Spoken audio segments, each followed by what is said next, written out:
A good day to you. I'm Carl Falk. This is the Falkin Around podcast. Hope you're having a good one. Hope you had a good weekend and a good week, and hope you're enjoying sports. Let's be honest. We haven't had real sports competitively for months, and now we've got NHL playoffs, and they've been great. The NBA playoffs kicking off yesterday. And if you're a sports fan and you're able to be home and watch this, it's March Madness every day. There are games on all afternoon. And what a stark contrast it's been to the past few months. The fact that we have been able to sit here and watch sports and enjoy sports. And, of course, the backdrop. I'll steal a line from Keith Jackson, the granddaddy of them all. The NFL is getting close. And here in Western New York, that means Buffalo Bills football. And while training camp is a different animal this year, we talked about that last week. Yesterday began somewhat of the normalcy. The media was invited out. The players had pads on, and it looked like an NFL training camp practice from the videos I saw. The media is further away than they were in past years. In past years, we were on the sidelines, basically, and 15 yards at the most away from inbounds. Great view of everything that would go on. Now the media is down on an end zone, beyond the end zone, but it doesn't matter because it's somewhat normal. Guys are hitting. Guys are playing. And unfortunately, guys are getting hurt. Buffalo didn't experience any of that yesterday. They had a few guys held out because of bumps and bruises and different things that haven't allowed them to get ready to practice. One guy who did practice yesterday, and it's a good story, and frankly, I think it's a necessary story this year, is Harrison Phillips. Bills drafted him a few years back in the third round as a defensive tackle. And, you look at the Bills under Brandon Beane and Sean McDermott, their drafts, defense, defense, defense. Yes, Josh Allen was drafted in there as well. But you look at the draft picks that they have taken, where they have spent their resources early in the draft. Tre'Davious White, Tremaine Edmonds, and Ed Oliver. Defense, defense, defense. And that's how this organization, run by these two men who have done a fine job, is going to be made. But with Harrison Phillips, he went this year from being a piece that's, I don't want to say a luxury, but an important backup. If he comes back from that ACL injury and gives depth to Ed Oliver and Star Lotulelei, well, that's great because now you've got that rotation that Sean McDermott loves to use to keep guys fresh. Well, obviously, with Lotulelei opting out, Harrison Phillips has moved up the depth chart without playing it down. And yesterday was a huge day for the simple fact that he was able to get on the field in pads, test that knee, and come out of it feeling pretty good. I'm sure the Bills will manage his preseason snaps, but for a guy who's an afterthought type of guy, you start talking about the Bills' key pieces this year. I mentioned a few of them. Nobody's going to say Harrison Phillips. But at the same time, I think that Harrison Phillips' his availability, one. Two, the fact that he can play to a level that's above where he was a couple years ago. He had some good plays. He showed some good things. And I think this is a kid who long-term can be a valuable depth piece on that defensive line. But in the short term, I think he's got to be more than that. So good day for Harrison Phillips to be out there yesterday. Of course, every time we talk about the Bills and this year, we're going to talk more about the offense than we have in years past. I just mentioned that the defense under McDermott and Beane is always going to be primary mission number one. This year, though, the offense has to support it. They spent this year's number one draft pick bringing in Stephon Diggs from Minnesota.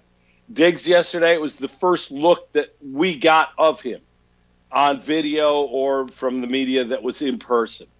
And what was shown and seen was what was advertised.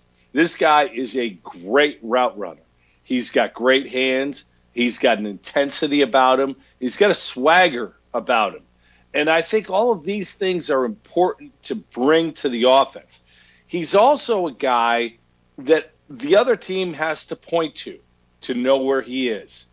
Game plans will be set up to stop Stephon Diggs in this Bills offense, to make sure he's not the guy. That means that John Brown on the other side is going to face less coverage. Cole Beasley in the slot is going to have an easier time. And even Dawson Knox, if he catches the ball, I like the young man, but he had too many drops last year, is going to get much better coverage. All of those things are great. All of those possibilities and matchup possibilities are fantastic. But they mean nothing unless Josh Allen can get them the ball. And again, nobody has more pressure on him, in my opinion, in the AFC this year than Josh Allen. And I'll say that again. Josh Allen has the most pressure to succeed in the AFC, because if he does so, then the Bills are a legitimate third team in the AFC. You think about the AFC right now. Starts at the top with the Kansas City Chiefs, the defending Super Bowl champions. Does Mahomes have pressure? Yes. He just signed a new big deal, but he's the reigning Super Bowl MVP. He's proven what he can do. Lamar Jackson and the Ravens are the second best team in the AFC. Does Jackson have pressure? His is different, because there are still non-believers out there who think Jackson's such a unique player with a unique ability that he has to prove it over time.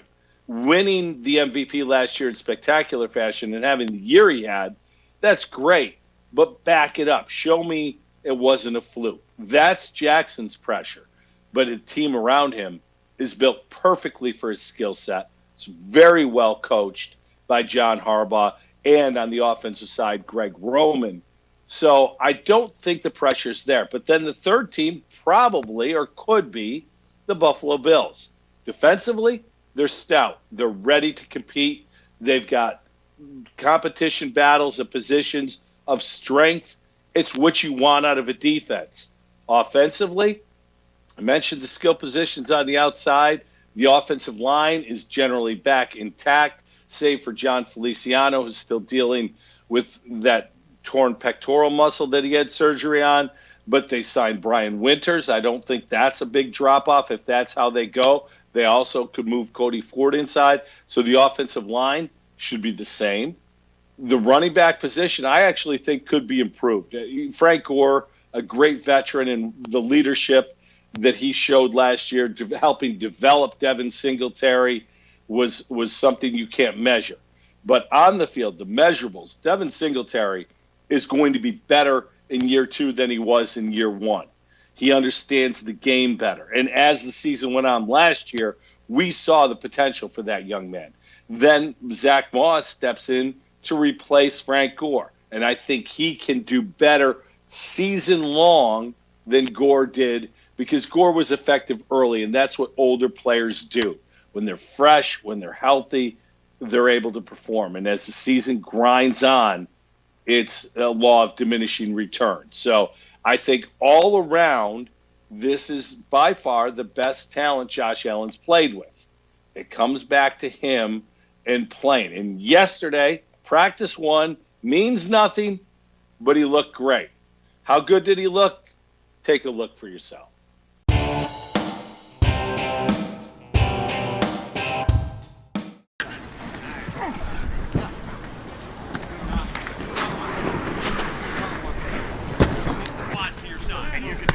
Good, nice good ball. I'm glad he brought this up. This was going speed. Atta boy. Good shot.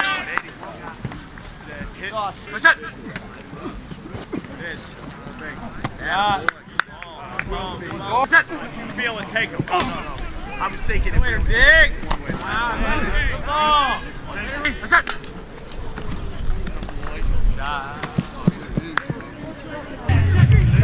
Go! Eyes up, Rob. Eyes up on the step.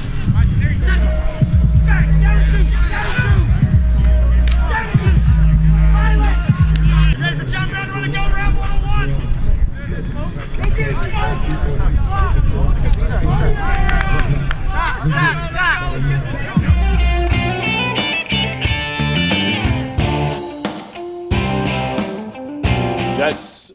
about as good as I've ever seen Josh Allen look, whether it be practice, game, whatever. This kid is growing as a player mentally, and I think that's the biggest thing. But if you watch that video and you think about Josh Allen, the ball placement, you're seeing guys catch it and put it away without breaking stride, without having to change their route. That's huge. That's the key to the NFL, is when a guy is covered, can you put the ball where it needs to be caught? And I think Allen has improved, obviously, 6% in his completion percentage from year 1 to year 2. I've said it. He's never going to be Drew Brees and complete 70% of his passes. But if he could get to 63 or 64% and take care of the football, he can absolutely be a winning quarterback in this league and continue to do the things he does with his legs. The sky's the limit, because he is a physical freak. I really enjoyed watching that. And it's funny, Thad Brown, who does as good a job covering the Bills, commenting on the Bills as anybody, studies tape, understands the game. He's good friends, so I'm speaking from a point of bias. But Thad is not a Josh Allen fan. And Thad giving Josh Allen compliments is not something you see very often. And yesterday, Thad tweeted that video out and said that Allen was incredibly impressive. So the people who are looking at Josh, I don't want to say through a negative eye, but a very objective eye, maybe I'll say it that way, are also looking at him as a little bit of a different quarterback. The motion looked a little shorter, a little quicker. The release looked a little quicker. And, of course, we're talking about with nobody around, no defense, all of these things are different, and you're going to be better with nobody around. And Josh Allen looks good in shorts and a T-shirt. Can he look good on Sunday afternoon when you've got an all-out blitz coming and he's got to pick up the hot read and throw a strike late in the game to keep a drive alive? That's where Josh Allen is going to ultimately be judged, and this team is either going to succeed at an extremely high level, and I do mean extremely high, winning a playoff game or two, or Josh Allen's still going to be the question mark going into next year, which is the big year for him, because the Bills have that fifth-year option decision to make. Every first-round draft pick gets a 4-year contract with a fifth-year option. The decision to pick up that fifth-year option needs to be made prior to the fourth season. So after this year, the Bills decide, yes, we're going to pay him real quarterback money in year 5 and keep him around, or we're going to start the clock over on the quarterback position. So this is a huge, huge year for Josh Allen. Day 1, it went well. It looked great. It's everything you hoped it would be. It also means nothing. He needs a lot of day 1s to look like that. He needs every day to look like that. Raise his level to bring the team up with him. I was thinking about this as I was writing my notes. The Bills haven't had an offense that's really all that fun to watch since maybe the Bledsoe years. I mean, Fitz had a couple years where it was fun because he would throw it all over the field, but ultimately he would throw an interception that would cost the Bills the game. But you think about how long it has been since the Bills have been an offensive football team. They just haven't done it. They've hired many more defensive coaches than they have offensive coaches. That's part of it. McDermott's a defensive guy that's going to be conservative because of that. And all of these things are going to play against the Bills being a good offensive team. But I think Brian Daboll has shown his ability to create game plans to allow for mismatches that put guys in position to succeed. with Stephon Diggs, theoretically, an improved Josh Allen, there's going to be more confidence from McDermott to Daboll to allow that to continue. And if it does, I think the offense can take the heat off of the defense. That defense should be there every day. But there's games, let's face it, there's games that won't be. The offense needs to bail it out. There's two sides of the ball. Great teams or really good teams are winning on both sides. The Bills need to be able to do that. They need to be able to win offensively. Another guy who looked really good yesterday, and I think could be an important piece to this team, is Josh Norman. Norman was an addition that Brandon Beane made this year that I think a lot of people looked at and, oh, yeah, another Carolina guy. Here we go, another Carolina guy, played for the Panthers before the Redskins, and Norman's maybe more famous for his beef with Odell Beckham than he is for actually making plays on the field. But I think at this point of his career, going back to a system that fits his skill set much better, they are primarily a zone coverage team.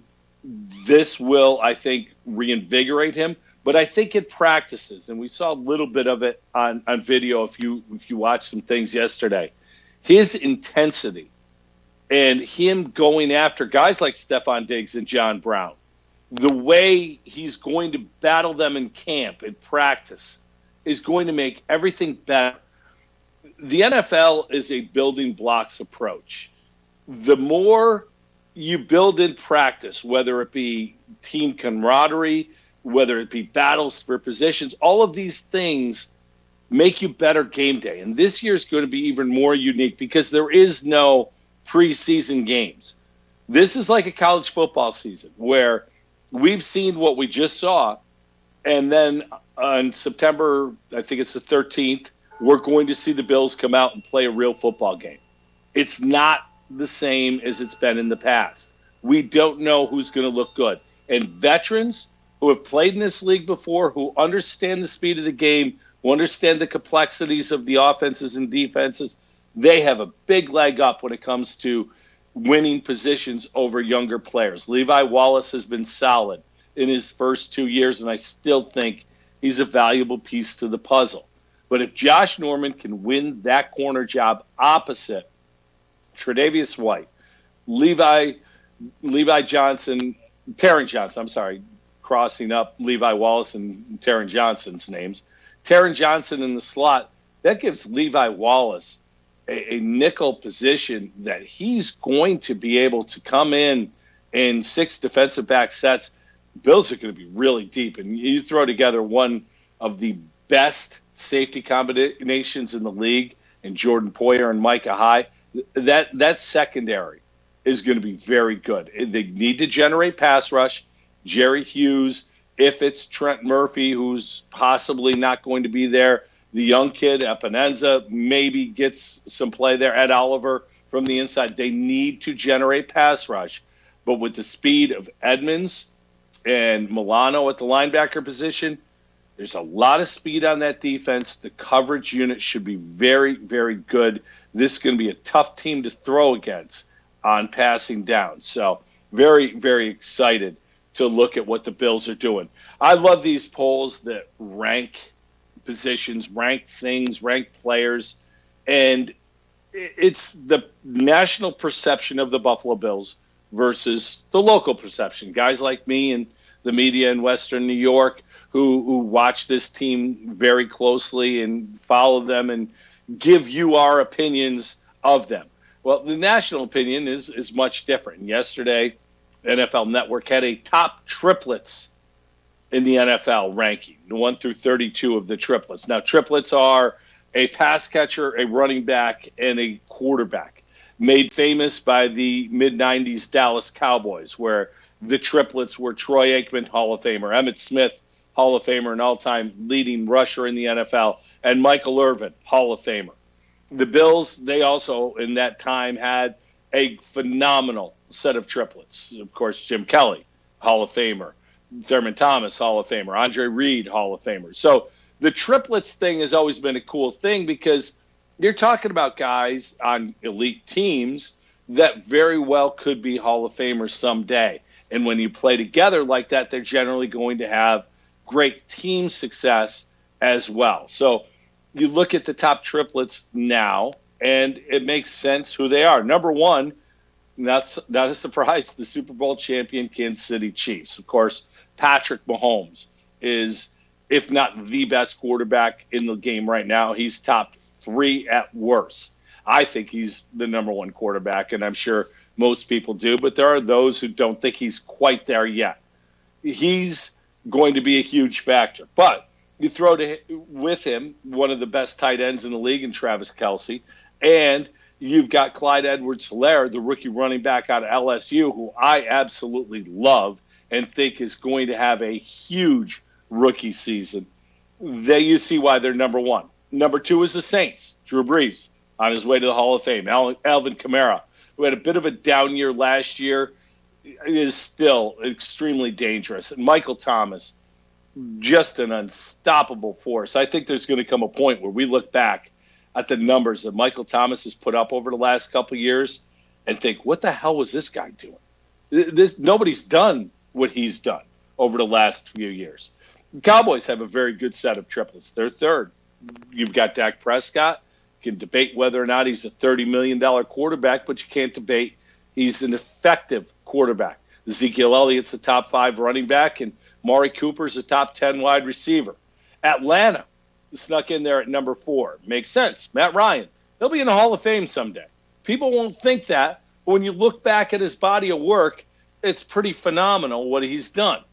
Matt Ryan is going to be a Hall of Famer. Todd Gurley is trying to restart his career in Atlanta. And, of course, Julio Jones, if he's not the best wide receiver in the game, he's top 3. Seattle is number 4. And I found this ranking interesting because if you think of Seattle's skill positions right now, all right, they got Russell Wilson. Yep. Who's a running back? Well, Chris Carson had a really nice year last year. He is a between-the-tackles thunderbolt of a back. He's going to pound you, give you 25 carries, and eventually end up with 110 yards. He's not going to be a big yards per carry guy, but he's a battering ram, and I think he's effective for that offense. Tyler Lockett, speed threat on the outside. Very good young wide receiver and getting better. But that ranking is all about the quarterback play of Russell Wilson and how great Russell Wilson truly is. The Bills were ranked 21st in this poll. Now, we just spoke about the Bills offense and the weapons that they have. Devin Singletary is the running back and showed last year that he can be, in my opinion, an effective number 1 running back in the league. You've got, of course, Stephon Diggs, who's a top 10 wide receiver. Hasn't played a snap in Buffalo, but based on what he did in Minnesota, you know what this guy is capable of. But the question remains Josh Allen, and we just spoke of this. Josh Allen, starting quarterbacks ranked in the NFL, was number 23, which brought this ranking down. It's probably a little lower than I would put Allen. I have him closer to the middle of the pack, 16, 17, if I were to rank quarterbacks. But the reality is, if the Bills are going to go where we want them to be, go back to what I just said in the open. It's about Allen changing people's minds. And not because he needs to silence the critics, because if he does that, the Bills are going to win and win big time. So keep an eye on that, and we'll see next year where the Bills are ranked in that triplets bowl, because if Josh Allen takes that step forward that he needs to take, if you've got Devin Singletary taking his step forward and Stephon Diggs continuing to do what he's capable of, I think the Bills can be a top 15 triplets group next year if this year is a success. So we'll see. A lot of big injuries yesterday.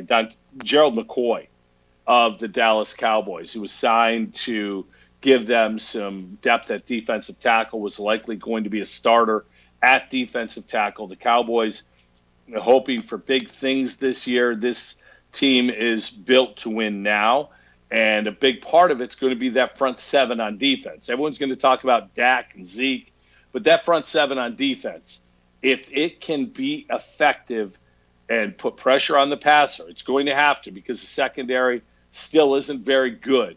But the front seven can be a huge part of it. And Gerald McCoy was going to be a big part of that run-stopping defense in the middle, and then on passing downs, getting some things going that way.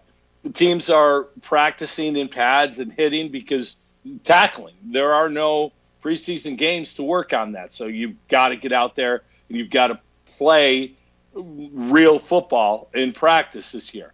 The Browns yesterday did just that. Nick Chubb, their fantastic running back. I love me some Nick Chubb. Think he is one of the most underrated backs in the league and one of the top 5 backs in the league. Had a concussion possibly. That's something to keep an eye on, because running backs, obviously we know their careers are short-lived. Their time in this league is short-lived. They need to get as much production as they can. Now, not many teams, or no teams actually, have Kareem Hunt as a backup running back. That's an incredible luxury that this Browns offense has. But the reality is here, Nick Chubb's the bell cow. They need him, and they need to run the ball to take the heat off of Baker Mayfield, go from a passing offense under Freddie Kitchens to a much more controlled running game. And I think they have a possibility. Again, the Browns are a team that has enough talent. If things go well in training camp, this could be a much different team. So we'll keep an eye on that. Another thing to keep an eye on, one of the best players in the league is Deandre Hopkins. You look at what he's done in Houston, the quarterback, so he caught passes from prior to Deshaun Watson, has been spectacular. You look at his ability, no matter who the quarterback is, to do things, it's almost unmatched. Well, now he's in Arizona, which I still don't understand how the hell that happened. But Kyler Murray and he, I think, can combine for Drew Brees, Michael Thomas type numbers this year. I think that this is going to be a great fit. He's not been practicing because he's got a tweaked hamstring, and hammies are a problem because they last and linger. If that's the case, it's worth noting it's early enough in camp that the NFL season starts about a month from now. 3 weeks, I believe, from Thursday is the first game. Plenty of time for Hopkins to get in there. But there's whispers that it may be an injury concern, but a contract move, and that DeAndre Hopkins is not practicing because he'd like a new contract. So we'll see where that goes. I think that's a situation that bears watching. Giants coach Joe Judge has made some impressions. I'll say it that way. He's made some impressions in the first couple days of practice. Players and coaches are running laps if they make mistakes. Now, when I played high school football 8,000 years ago, you made a mistake, you ran a lap. You made another mistake, you ran 2 laps. I mean, it's just the way it was. That was part of high school football and part of buying into the culture and all the things that went along with it. You get to the NFL, and you've got guys who have made more money when they sign their name on a piece of paper than most of us will make in our lifetimes. And you're telling them to run a lap. And in their mind, they're telling you where the hell to go. This is something that Rex Ryan tried a few years ago when he was in Buffalo, because the Bills were an undisciplined group. So he comes back the next year, and we're going to run laps. And I was out at Fisher watching these guys have to run a lap. To say run is being generous. They walk a lap. Maybe you're landing on your toes, not your heels, so it looks more like a run, but it's not accomplishing anything. This is not accomplishing a thing.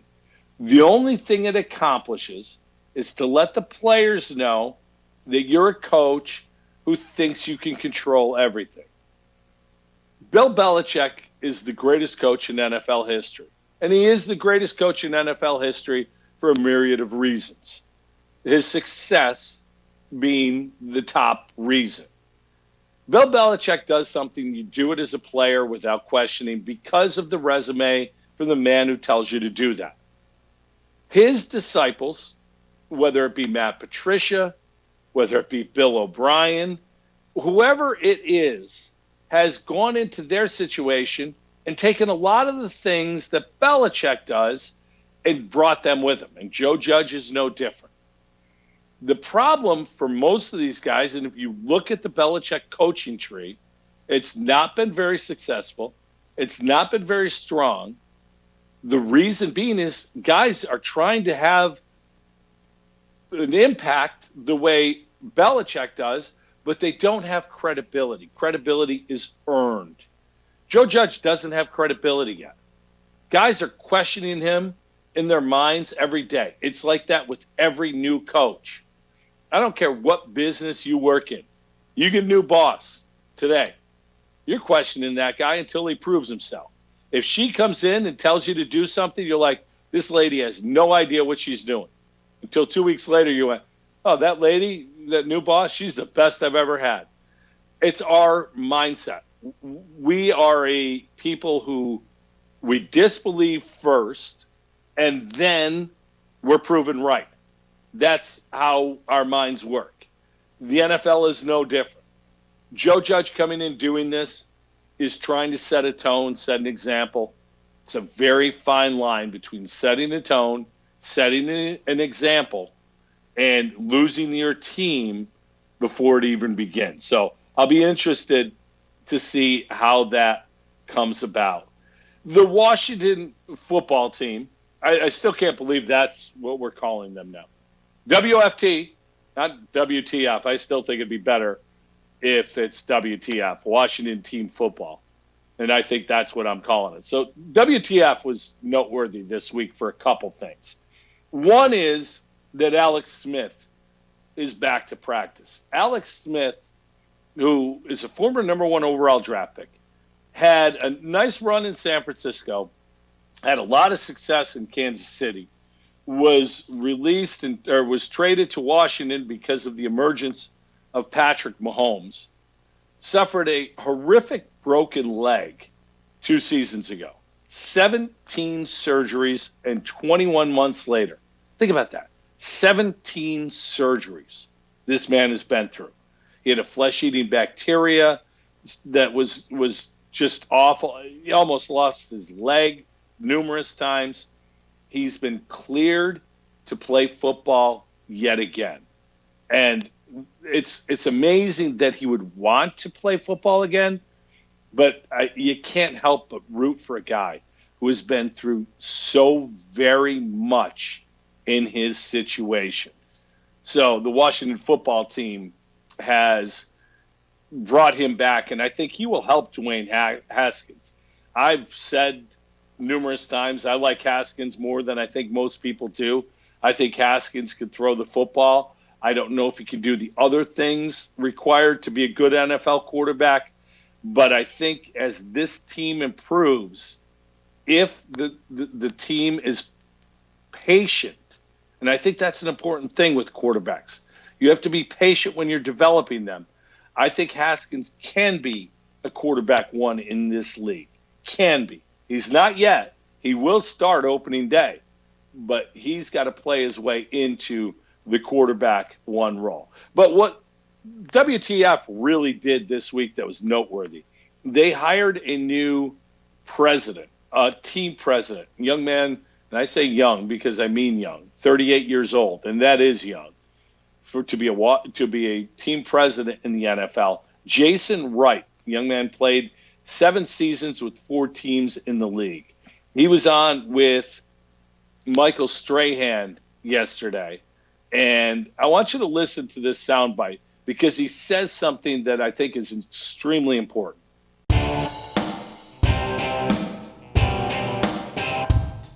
Brand new president of the Washington football team, Jason Wright, who's the first ever black team president in NFL history. And Jason, I want to start out by saying congratulations and thank you for joining us this morning. Not only are you the youngest team president currently in the league, as I said before, you are the first ever black team president. So what does this moment, what does it mean for you? What does it mean for the team? And what does it mean for the NFL? Hey, thanks, Michael. It's good to be on with you, my friend. I think first and foremost, it's obviously very personal for me, right? Much like you, I'm a football player first. Been playing since I was 7 years old, went to Northwestern on a football scholarship, played 7 years in the league. You know, probably got fired a few more times than you, my friend, but played a decent amount of time in the league. And then became a businessman and cut my teeth in some of the best business schools. I've been helping some of the most complex and important organizations around the world transform over the last few years. So for me, it's personal, an opportunity to bring together my two worlds in a really unique way at a really unique time. And the fact that I happen to be black and the most qualified person for this is a boost.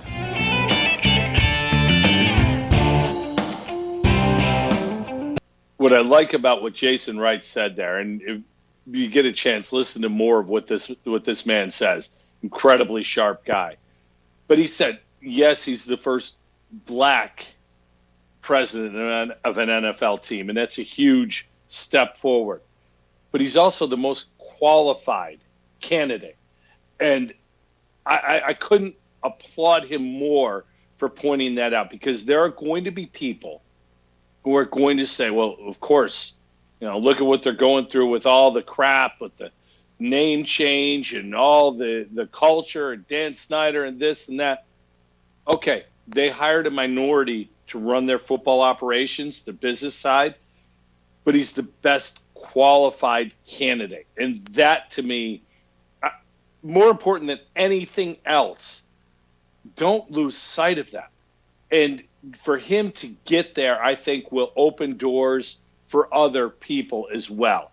There's always got to be a first of everything, and it's beyond bad that the first team president that's an African-American was hired in 2020. It's just mind-boggling to me that we're still celebrating firsts in 2020, but it is the first. But he's also the most qualified.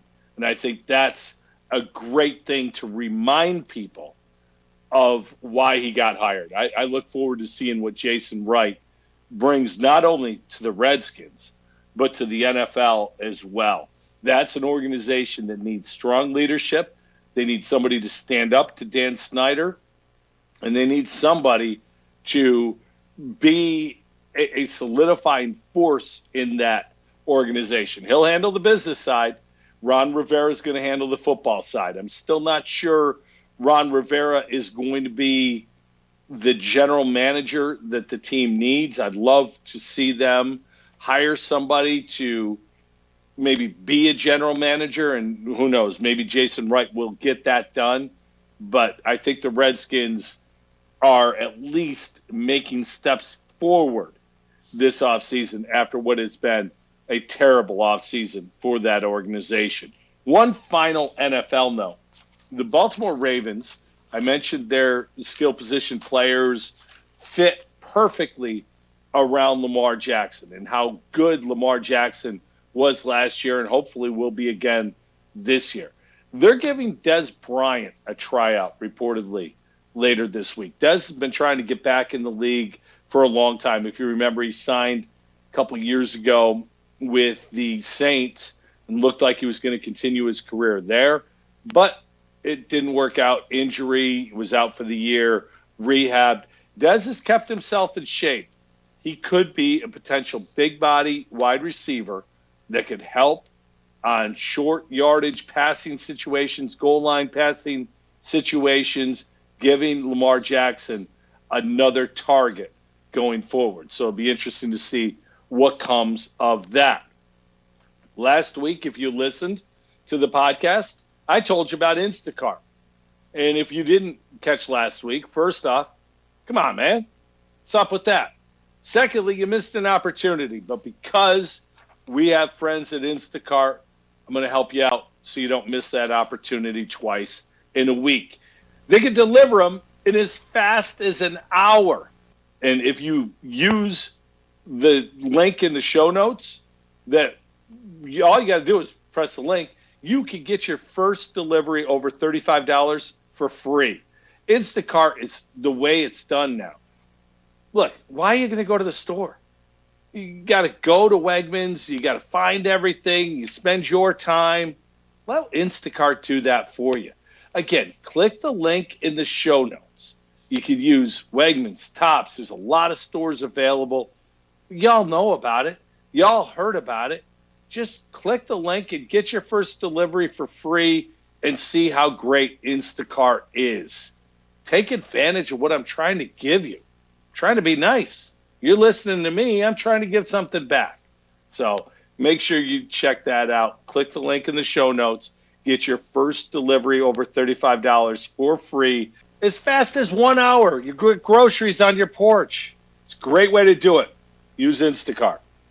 So that's the football side of things. Let's switch to baseball. Aaron Judge back on the disabled list, or the injured list as they're now calling it. Judge got off to a great start. He's likely to come off in the next few days, but this guy just can't seem to stay healthy. He and Giancarlo Stanton are so similar. Of 395 games over the last couple of years, Stanton has only played in 190. Judge has played in 231. These two guys are so similar in so many ways. Both very big men, both freakishly strong, athletic. They hit absolute bombs. They're just similar guys. Judge is a better athlete, but maybe more brittle in some ways than Stanton. It's hard to remember this, but Stanton had a lot of years with the Marlins where he played 155 plus games. Judge has had only 1 year over that. So it'll be interesting to see how these guys come back and when they come back and how they are when they get back. Maybe more important than those two going on the IL is DJ LeMahieu. Hurt his thumb swinging. One of those injuries that I always worry about, the rib cage injury and the hand injury when you're swinging, seem to take so much longer. LeMahieu was hitting .411 in the 73 at-bats. Solidified second base, just a quiet, intense leader for this team, a winning baseball player. And as I point out every week, the Mets, Yankees, you want to know the difference between the Mets and the Yankees? It's simple. The Yankees signed DJ LeMahieu. The Mets signed Jed Lowry. That's it. That's the difference in these two organizations. It's like Cain and Abel. Just amazing. You have the good one and the bad one, the Mets and Yankees. But the one opportunity for injuries that comes about is next man up. And a guy I've talked a lot about is Clint Frazier. I continue to say the Yankees have to decide whether or not to play this guy every day and move on from Brett Gardner, who's struggling at this point. He's at the end of his career anyway. He's been a great Yankee and had a nice run with the team. But Brett Gardner isn't Clint Frazier at this point. Listen to the sound in this video when the ball meets the bat.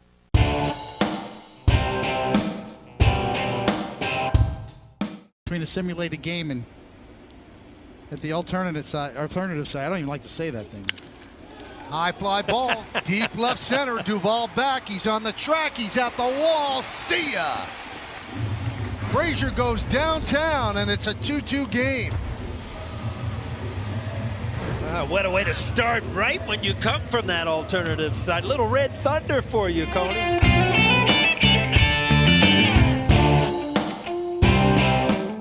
Some guys, the ball just travels different off their bat. They've got the bat speed that allows the ball to carry much greater than others. Clint Frazier has that. He's got an innate ability to swing the bat very hard. And when he makes contact, the ball goes. 2 home runs so far in his 18 at-bats, 8 hits. Again, Brian Cashman's done a great job making secondary moves, guys like DJ LeMahieu.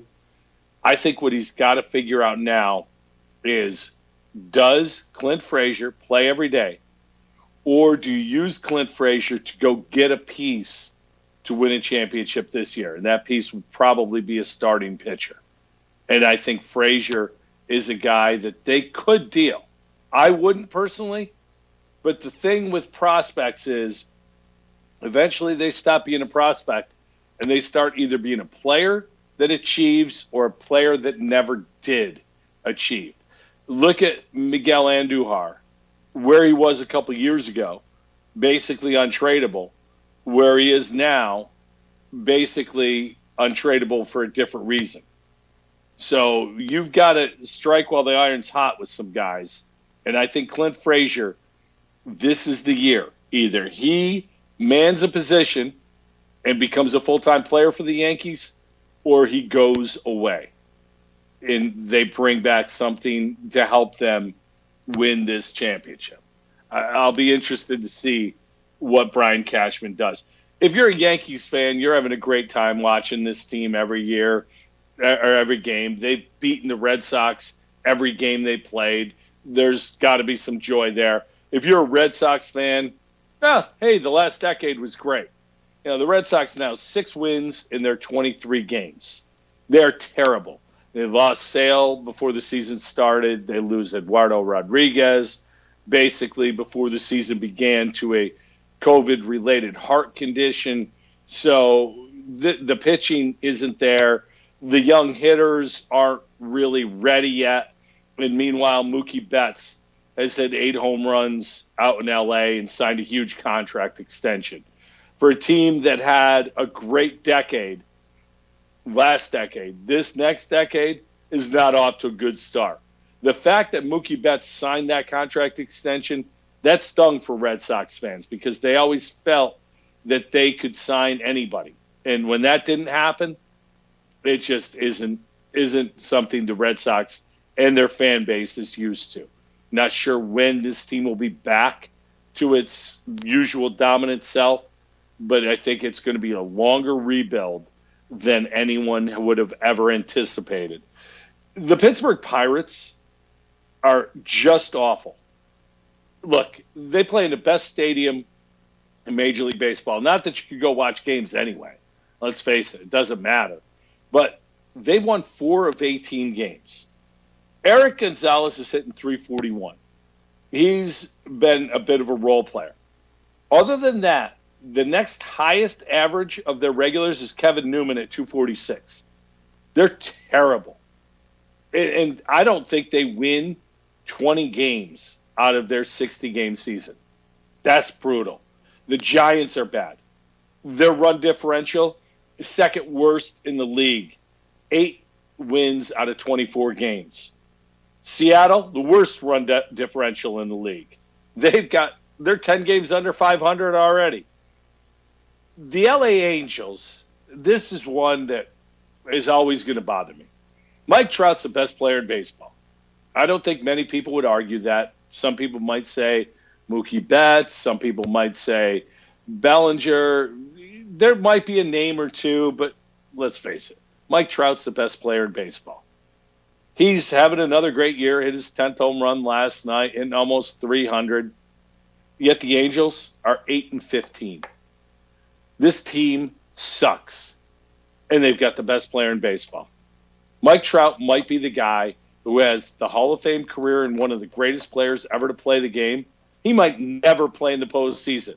This year, everybody plays in the postseason, except the Mets and Pirates. But Trout won't. It's crazy. This is a bad, bad organization. I mentioned the Mets.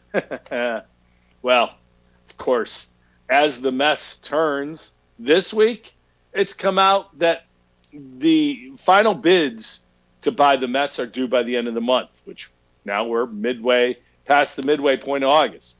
A couple of weeks from now, we're going to find out who the group is who's going to buy the Mets from the hated Wilpon family. Wilpons are awful owners of a baseball team. Awful, terrible, horrendous. There's not another word I can use for it. As the Mets turns this week, looks at the Wilpons because they're going to keep 5%. if you are somebody who has cancer and you go in for surgery, the doctor's going to try to remove all of the cancer, all of it. The Wilpons are the cancer in the Mets organization. You don't leave 5% to linger and grow. Yet that's what's going to happen.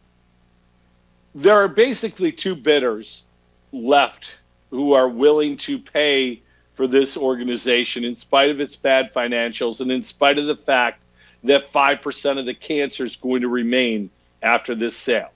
These two groups of bidders are willing to pay over the $2 billion asking price for the team. There's Steve Cohen, lifelong Mets fan, hedge fund billionaire who the television show Billions is based on. The character Bobby Axelrod, and if you watch the show, you know what I'm talking about. If you don't, you should. It's great. Bobby Axelrod's character is based on Steve Cohen, somewhat of a controversial yet colorful person. If he has the highest bid, there are those who think Major League Baseball won't approve him because of his checkered past. So that's one group. The other group is what we're calling J-Rod, Jennifer Lopez and Alex Rodriguez, and they're funded by a couple billionaires behind them as well. They certainly have the money. They may not bid more than Steve Cohen, but for some reason, Major League Baseball is more confident and more comfortable having a steroid cheater come into ownership, even if he's a minority owner at this point, than they are a guy who made billions of dollars on Wall Street. I'm not as comfortable as Major League Baseball is, but the real factor here comes back to that 5%, the cancer, the Wilpons. Because Jeff Wilpon, who's the acting head of the organization, reportedly hates Steve Cohen and will take hundreds of millions of dollars less from A-Rod and J-Lo than he would from Steve Cohen just because he hates him that much. Man, I'm a guy who holds grudges, and I know you're not supposed to do that. But when it comes to hundreds of millions of dollars, that grudge is going out the window. I kind of respect Jeff Wilpon if he does that. If your grudge is that strong that you sacrifice a couple $100 million, tip my hat. Well done, sir. Well played. The Indians had a situation last week with two pitchers, Zach Plesac and Mike Clevenger. And Plesac's a young guy who's trying to make his way, and Clevenger is an established pitcher who's, when healthy, been very good. Well, they broke curfew, went out and endangered the rest of the team from getting COVID. And reportedly, during a team meeting, veteran players, especially pitchers, were very upset with these two and forced the Indians to act. The Indians did. They designated them for assignment and sent them out to the minor league group. I want you to listen to Adam Pluko, who's a relief pitcher for the Indians, what he said about this situation.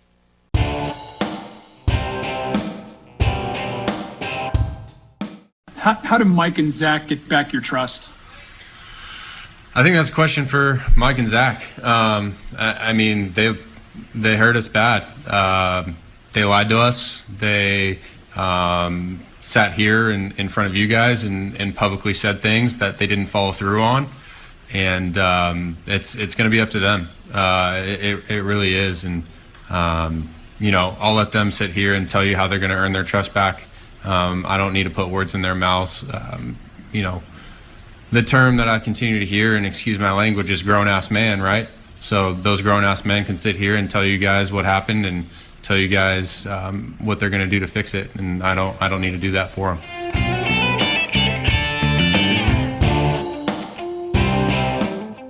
Grown-ass men making decisions that endanger the welfare of the team. Oliver Perez, a longtime veteran lefty, threatened to leave the team if the team didn't do something. I'm not a big fan of snitching, and I'm not a big fan of, me telling you how to live your life. But when you're in that situation, it's all for one, one for all. And if one guy breaks it, potentially it derails the whole thing. And that one guy just put himself above the team.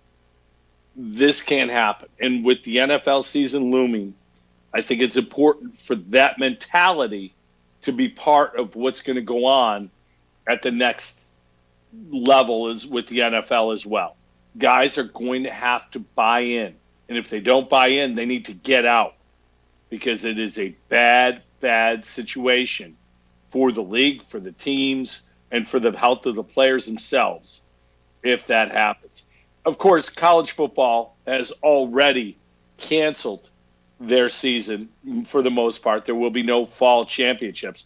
Mark Emmert, the head of the NCAA, announced that last week.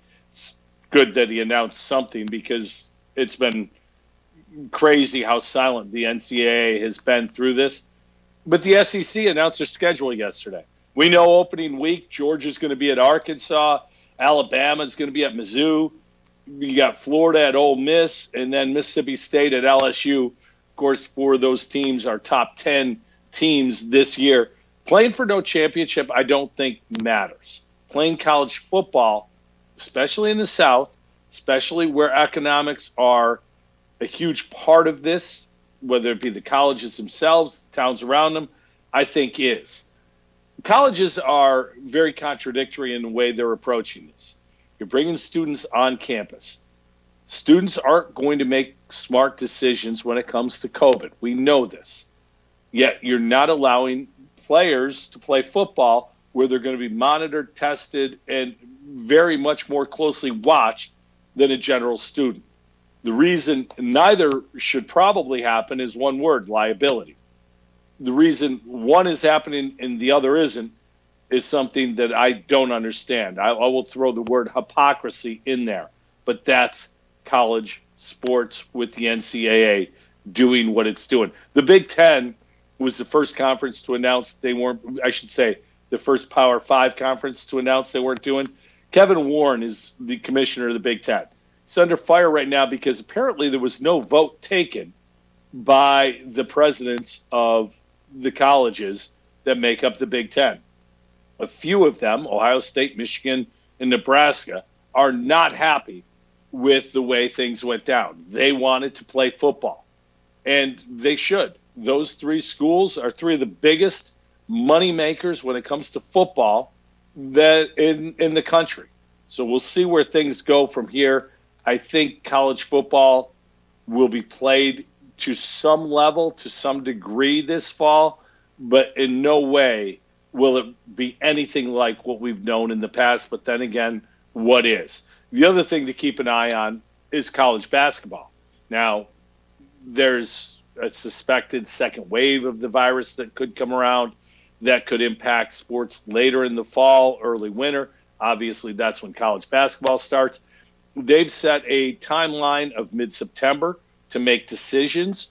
They've set a timeline of mid-September to decide whether or not they're going to do it. Some have proposed that they would create a bubble for the top 50 teams to play a season and then have a tournament.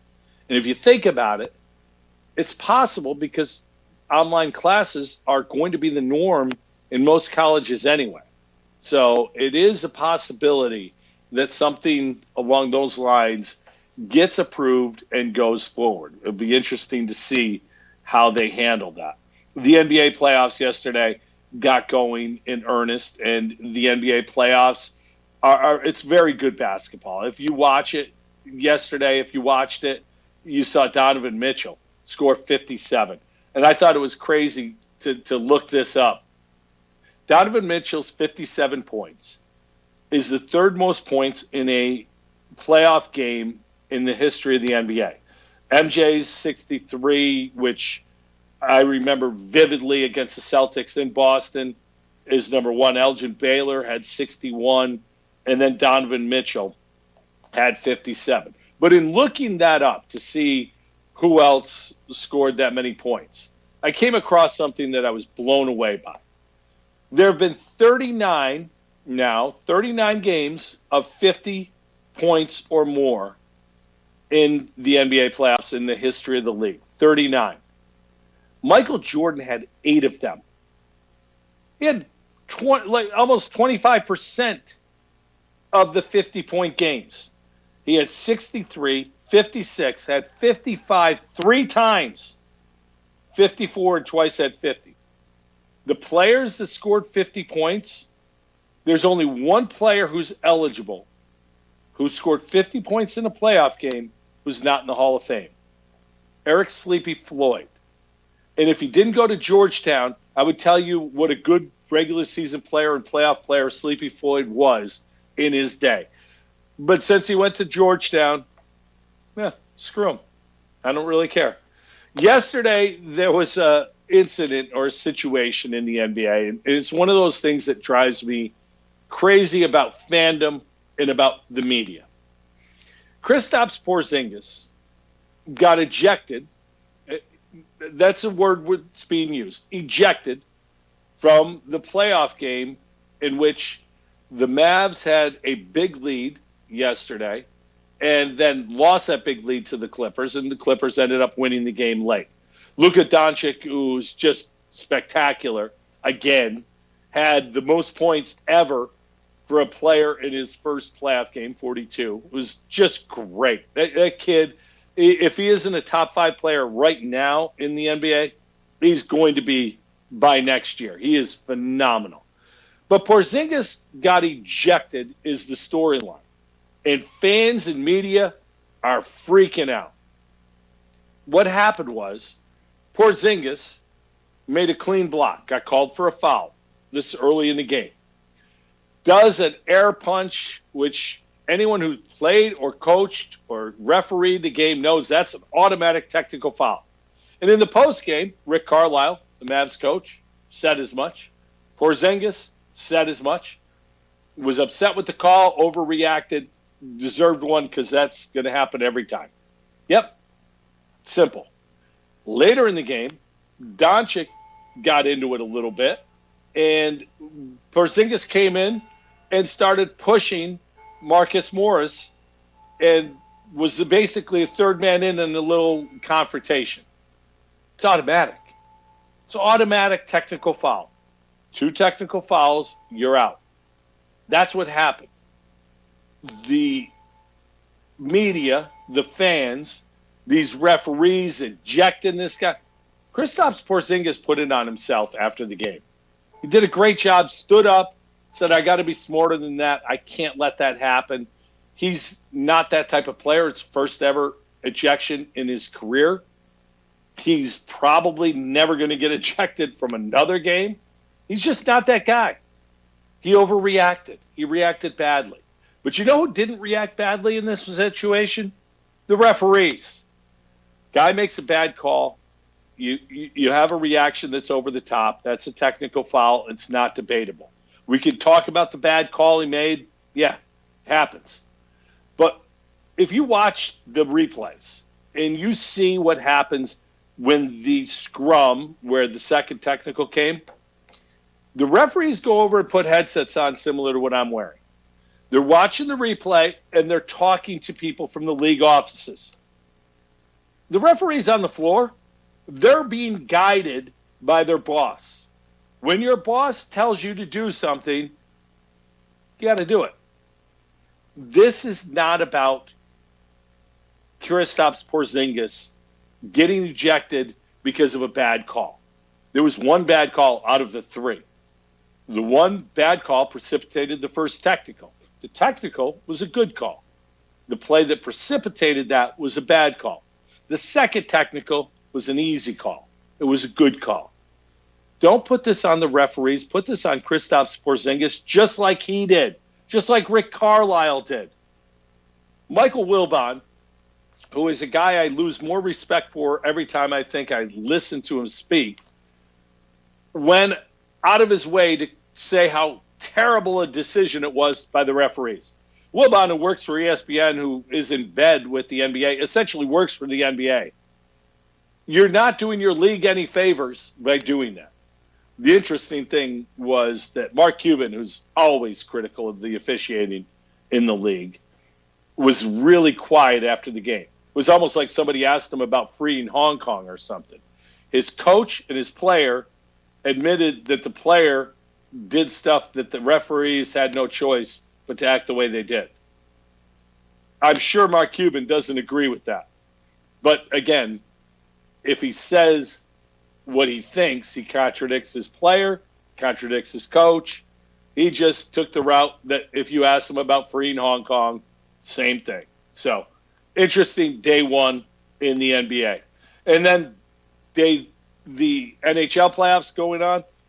The one series that really surprised me so far, and I'm glad because I think this team is a bit of a vagabond team, and their fan base is very loyal, and I hope they're rewarded by a good playoff run this year. The Islanders looking to knock out the Caps. Two teams play tonight. 3-1 lead for the Islanders. Wouldn't have thought that going in. It's been some great hockey. Tuukka Rask has opted out for the Bruins. I think that's a huge part of the story going forward. This is a guy who led them to the finals last year, and I think Rask is a big reason why they got there. So keep an eye on the Boston goalie situation. Halak is solid enough, and he's played well in the playoffs already in the game he played. So I think they're good enough with Halak to continue winning. But, man, I'll tell you what, as much as Boston fans like their players, I'm sure that if Tuukka Rask opts out and this team loses, especially in the first round to Carolina, not going to go good. Not going to go good. Hey, before we get out of here, I want to remind you about Instacart. Click the link in the show notes, and we got a good deal for you. Your first order over $35, free. Yeah, that's right. Think about that. Just right there. Try it once for free. You go online, pick out what you need, and someone shows up and leaves groceries on your porch. You don't have to leave your house. You don't have time for that crap anyway. Instacart does the work for you. And if you click the show notes, you get it free for the first time over $35. So make sure you do that. Check it out. It'll be saving time. And believe me, time is money. So you're saving money as well. Have a great week until we talk again. Thanks for listening. I'm Carl Falk. This is the Falkin Around podcast.